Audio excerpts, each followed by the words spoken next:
Assalamualaikum warahmatullahi wabarakatuh. Salam sejahtera bagi kita semua. Perkenalkan, saya Tengku Arif Hidayat, SHMH. Saat ini saya aktif sebagai dosen S1 Ilmu Hukum pada Fakultas Hukum Universitas Riau dengan bidang konsentrasi hukum pidana. Pada kesempatan ini, saya akan memaparkan mata kuliah yang saya ampu, yaitu hukum pidana, dengan bobot nilai SKS sebesar 3 SKS. Mata kuliah ini merupakan mata kuliah wajib bagi mahasiswa program studi ilmu hukum. Oleh karena itu, mahasiswa wajib lulus pada mata kuliah ini. Mata kuliah hukum pidana yang saya ajarkan membahas tentang hukum pidana dalam sistem hukum di Indonesia. Adapun kompetensi yang diharapkan dimiliki mahasiswa setelah lulus mata kuliah ini, yaitu menguasai dan mampu menerapkan teori dan konsep dasar ilmu hukum terkait dengan hukum pidana. Terdapat 4 capaian pembelajaran mata kuliah hukum pidana yang relevan mendukung kompetensi luaran, yaitu sebagai berikut. Yang pertama, mahasiswa mampu menjelaskan dasar ilmu hukum pidana. Yang kedua, mahasiswa diharapkan dapat mampu menjelaskan ketentuan-ketentuan umum dalam hukum pidana. Berikutnya, mahasiswa juga diharapkan mampu menjelaskan azas dan pokok-pokok dalam hukum pidana. Dan pada akhirnya, mahasiswa diharapkan dapat mampu menguasai dan memahami terkait dengan hukum pidana secara umum maupun hukum pidana yang ada di Indonesia. Untuk mencapai tujuan pembelajaran tersebut, mahasiswa diberikan perkuliahan dengan 16 kali pertemuan tatap muka, termasuk di dalamnya evaluasi dengan ujian tengah semester dan ujian semester. Sebelum memulai perkuliahan, kami memulai dengan kontrak perkuliahan dan menjelaskan rencana pembelajaran semester dan materi pengantar perkuliahan. Adapun model pembelajaran yang digunakan adalah dengan model blended learning yang memadukan pembelajaran tatap muka secara luring dan daring, dengan pemanfaatan berupa Zoom Meeting atau Google Meet, serta Classroom sebagai media pembelajarannya. Adapun metode yang saya gunakan dalam pembelajaran yaitu dengan pendekatan metode case-based method. Dengan metode ini diharapkan mampu membantu mahasiswa mengasah dan meningkatkan keterampilan berpikir kritis untuk memecahkan masalah, kemampuan berkomunikasi, berkolaborasi, dan kreativitas. Selain itu, penjelasan materi ajar yang saya gunakan itu adalah menggunakan metode contextual teaching learning.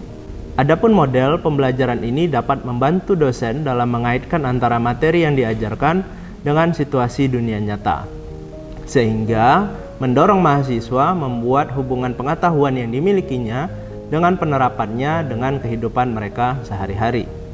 Hal ini melibatkan 7 komponen utama pembelajaran efektif, yaitu yang pertama adalah constructivism, yang kedua adalah questioning, yang ketiga adalah inquiry, yang keempat learning community, yang kelima adalah modeling, yang keenam adalah reflection, dan yang ketujuh adalah authentic assessment.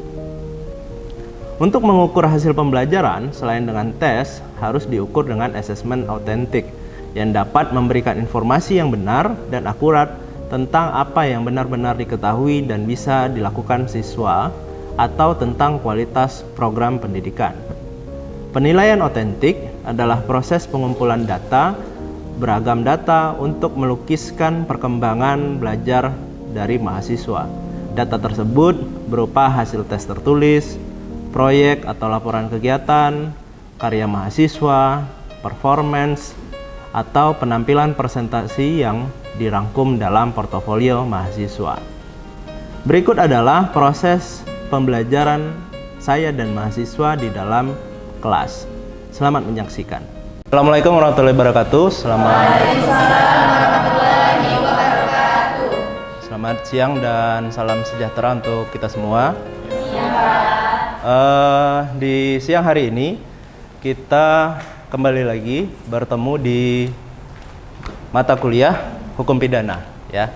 Nah, hari ini kita akan berdiskusi dan belajar terkait dengan tujuan dan azas-azas dari hukum pidana, ya. Nah, tujuan teman-teman untuk mempelajari tujuan dan azas-azas hukum pidana ini sendiri itu adalah nanti outputnya teman-teman itu bisa memahami kenapa hukum pidana itu harus ada dan kenapa hukum pidana itu hadir di dalam sistem hukum, dan juga nanti teman-teman dapat lebih memahami terkait dengan azas-azas dari hukum pidana itu sendiri. Oke, kita masuk ke pertama materi terkait dengan tujuan dari hukum pidana, ya. Ada yang bisa mendefinisikan kira-kira apa itu tujuan? Apa tujuan? Sesuatu yang ingin dicapai. Bisa juga berupa arah, ya. Arah sesuatu yang ingin dicapai, terus juga alasan kenapa kita membuat sesuatu, ya, atau kita menciptakan sesuatu. Nah, di dalam konteks mata kuliah ini kita akan mempelajari yang pertama itu terkait dengan tujuan dari hukum pidana itu sendiri, ya. Nah, ada banyak sekali definisi-definisi dan penjelasan-penjelasan terkait dengan adanya dari sebuah tujuan dari hukum pidana, ya. Yang pertama itu ada di aliran klasik, ya. Nah, jadi di dalam aliran klasik ini para penemu teorinya itu secara umum berpendapat bahwa hukum pidana itu bertujuan untuk melindungi individu itu dari kekuasaan dari penguasa, ya. Tujuannya maksudnya apa? Maksudnya adalah supaya penguasa itu tidak semena-mena dalam melaksanakan tugas dan wewenangnya, ya, sehingga yang kemudian hari akan mencederai hak-hak atau dari masyarakat itu sendiri, ya.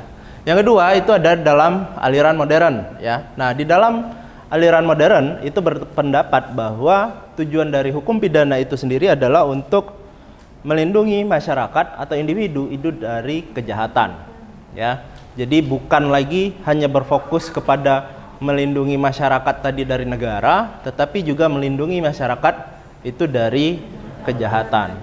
Oke. Nah, ada beberapa teori-teori pemidanaan, ya, atau teori-teori dapat kita klasifikasikan sebagai teori tujuan dari hukum pidana, ya. Kenapa hukum pidana itu harus hadir? Yang pertama itu ada yang namanya teori absolut, ya. Nah, di dalam teori absolut itu dia mendefinisikan kenapa hukum pidana itu harus hadir, itu adalah karena setiap tindakan yang merugikan orang lain atau dalam artian melanggar hukum itu harus diberikan punishment, harus diberikan balasan, ya. Jadi dalam teori ini itu berfokus untuk melakukan pembalasan terhadap orang-orang yang melakukan pelanggaran-pelanggaran hukum. Oke.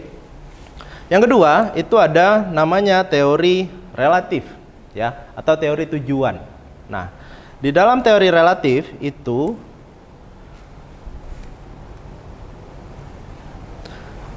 berpendapat bahwa hukum pidana atau hukum itu hadir untuk bukan hanya memberikan pembalasan seperti di dalam teori absolut, ya. Nah, di dalam teori relatif berpendapat bahwa hukum itu seharusnya bisa merehabilitasi atau bisa mengembalikan pelaku tindak pidana tadi yang awalnya dianggap sebagai seorang pelanggar hukum itu menjadi seorang yang taat akan hukum, gitu, ya. Sehingga di kemudian hari dia diharapkan tidak akan mengulangi pelanggaran-pelanggaran tersebut lagi. Oke. Nah, berikutnya itu ada namanya teori integratif atau teori gabungan. Nah, di dalam teori gabungan atau teori integratif ini itu dia merupakan gabungan antara kedua teori tadi, ya. Ada teori absolut yang pertama, yang kedua ada teori relatif, ya. Nah, jadi di teori gabungan itu menggabungkan konsep kedua teori tadi. Jadi di dalam teori gabungan ini itu ada pembalasan yang dilakukan terhadap pelaku pelanggar hukum dan juga tetapi berfokus kepada mengembalikan si pelanggar tadi ke masyarakat sebagai manusia yang baik, ya. Dalam artian dia di kemudian hari diharapkan untuk tidak melakukan pelanggaran kembali. Oke? Ya. Nah, ada yang mau ditanyakan kira-kira sampai di sini terkait dengan tujuan hukum pidana? Oke, ya. Kalau cukup kita lanjut, ya. Nah, berikutnya kita akan membahas soal azas, ya. Apa itu azas? Azas itu adalah salah satu acuan yang dapat dijadikan pedoman di dalam proses penegakan hukum, ya. Nah, di dalam proses penegakan hukum itu ada beberapa acuan yang bisa kita jadikan indikator atau patokan, ya. Yang pertama itu berupa azas, yang kedua itu berupa doktrin, yang ketiga itu berupa pendapat-pendapat dari filsuf atau filsafat, gitu ya. Nah, hari ini kita akan membahas terkait dengan azas-azas, ya, khususnya azas-azas yang berlaku di dalam konteks hukum pidana. Azas-azas itu sebenarnya secara umum dia berlaku bagi ada beberapa azas-azas yang berlaku secara umum, ya, bukan hanya berlaku di hukum pidana saja, tetapi juga berlaku di aspek-aspek hukum lain, misalnya seperti perdata, tata negara, dan lain-lain, itu ya. Nah, tetapi hari ini kita akan membahas spesifik terkait dengan azas-azas yang berlaku di dalam hukum pidana. Nah, di dalam hukum pidana itu kita mengenal dengan adanya yang pertama namanya tempus, yang kedua dengan nama locus, ya. Nah, tempus itu adalah tempus adalah waktu kejadian dari tindak pidana itu sendiri. Sedangkan locus itu adalah lokasi atau tempat terjadinya tindak pidana tersebut, ya. Nah, azas-azas hukum pidana itu dapat kita klasifikasikan berdasarkan tempus dan locusnya, ya. Apa maksudnya? Maksudnya adalah azas-azas hukum pidana itu kita dapat klasifikasikan. Pemberlakuannya bisa berdasarkan atas waktu, bisa juga pemberlakuannya berlaku atas lokasi atau tempat terjadinya tindak pidana, ya. Yang pertama itu ada namanya azas legalitas, ya.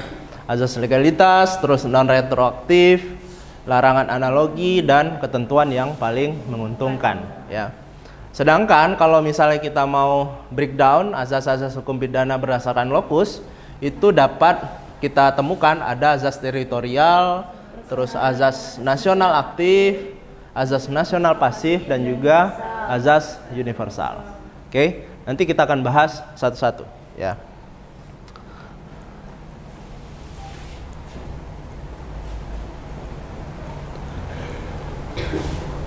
Oke, nah ini adalah penjelasan lebih lanjut terkait dengan tempus dan locus, ya.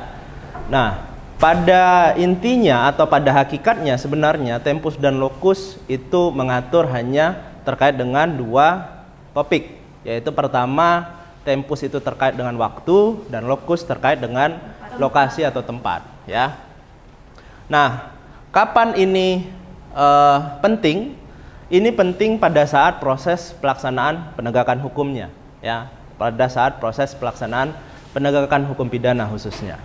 Oke. Nah, yang pertama kita akan bahas terkait dengan azas, yaitu azas lex superior derogat legi inferior. Nah, jadi di dalam azas ini itu mensyaratkan atau memberlakukan bahwa peraturan-peraturan yang lebih tinggi itu akan mengenyampingkan peraturan-peraturan yang lebih rendah, ya. Misalnya contoh, kalau di Indonesia, kalau kita berbicara konteksnya hukum pidana, itu aturan pidana itu pertama ada diatur di dalam KUHP, ya. Terus apakah ada aturan-aturan yang lebih rendah yang mengatur tentang pidana? Ada, ya. Misalnya contoh di peraturan daerah, atau perda. Nah, berdasarkan azas ini, setiap peraturan-peraturan yang lebih rendah posisinya itu harus sesuai dengan aturan-aturan yang lebih tinggi sifatnya. Nah, karena perda berdasarkan hierarki perundang-undangan itu berada di bawah undang-undang, maka setiap perda yang diciptakan oleh daerah-daerah yang ada di seluruh Indonesia itu wajib mengikuti ketentuan yang ada di dalam KUHP. Karena kenapa? Ketika aturan yang diciptakan di dalam perda tersebut tidak sinkron dengan KUHP, maka yang akan tetap diberlakukan nanti adalah KUHP-nya, sehingga perdanya itu akan menjadi tidak dapat digunakan, ya. Berikutnya itu ada namanya lex posteriori derogat legi priori, ya. Nah, di dalam azas ini itu menyampaikan bahwa setiap aturan yang sifatnya sederajat, yang aturan baru itu akan mengenyampingkan aturan yang lama, ya. Contohnya apa? Contohnya di Indonesia pada tahun 2023 itu baru disahkan berupa undang-undang KUHP baru, ya. KUHP nasional. Nah, seperti yang kita tahu, KUHP itu sebenarnya udah ada lama di Indonesia, ya. Nah, bagaimana nanti proses pemberlakuannya? Yang akan berlaku itu adalah tentu saja KUHP yang baru, ya. Karena kenapa? Karena ada azas lex posteriori derogat legi priori, ya. Jadi aturan yang baru itu akan mengenyampingkan aturan-aturan yang lebih lama, gitu, ya. Yang berikutnya ada yang namanya azas lex specialis derogat legi generalis, ya. Nah, di dalam azas ini itu mensyaratkan bahwa setiap aturan-aturan yang diatur di dalam suatu ketentuan yang sifatnya khusus itu akan mengenyampingkan aturan-aturan yang sifatnya umum, ya. Nah, apa saja aturan-aturan yang berlaku secara khusus? Undang-undang tipikor. Terus apa lagi? Pidana militer. Terus apa lagi? Pajak, HAM, ya. Nah, dan masih banyak lagi, ya, aturan-aturan yang sifatnya khusus yang mengatur tentang pidana yang sifatnya khusus, itu, ya. Nah, kalau yang sifatnya umum apa? Ya, KUHP. KUHP adalah salah satu contoh aturan yang sifatnya umum, ya. Pak, Ya. izin bertanya, Pak. Tadi yang asas sebelumnya, asas yang lex superior derogat lex inferior tuh, Pak. Ya. Kan tadi mengatakan bahwasanya aturan yang baru yang bakal dipakai tuh, Pak. Ya. Nah, kemarin tuh ada lewat di akun hukum itu mengatakan bahwasanya tentang multitafsir, Pak. Ya. Itu ketika peraturan itu berdekatan, terus tuh katanya nyari yang peraturan tersebut menguntungkan bagi si pelaku. Oh, ya. Oke. Itu nanti kita akan bahas lagi. Ada lagi satu azas di dalam hukum pidana yang namanya azas yang paling menguntungkan, ya. Konteksnya itu adalah menguntungkan bagi si terdakwa, ya, atau tersangka, gitu, ya. Nah, itu lain lagi nama azasnya. Nah, jadi di dalam hukum pidana itu sebenarnya ada banyak sekali azas, ya. Nah, azas pemberlakuan yang menguntungkan bagi terdakwa tadi itu juga merupakan azas lanjutan dari lex superior derogat legi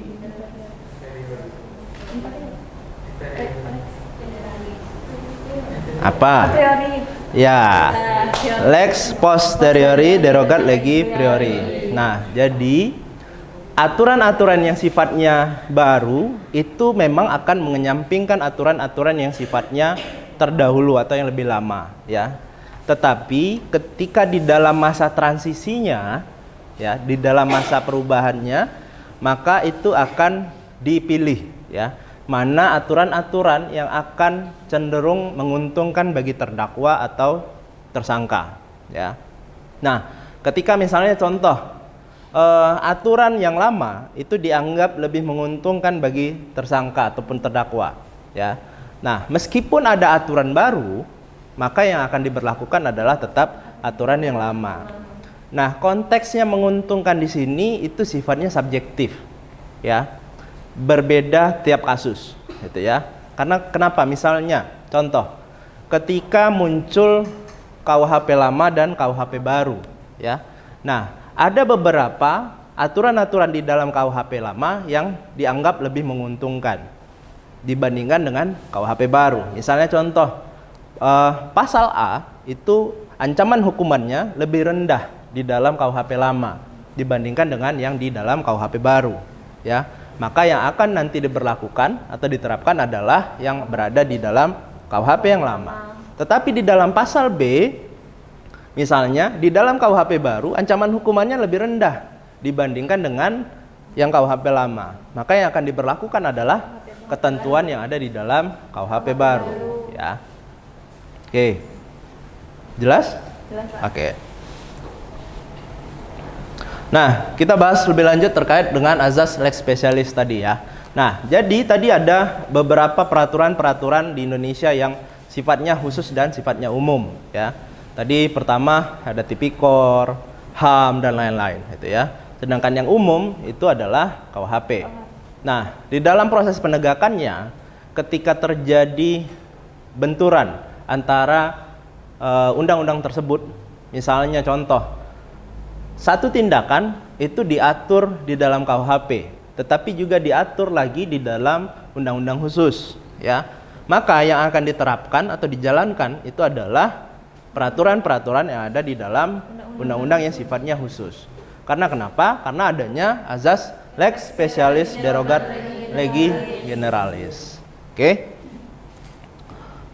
Nah, berikutnya itu ada yang namanya azas legalitas, ya.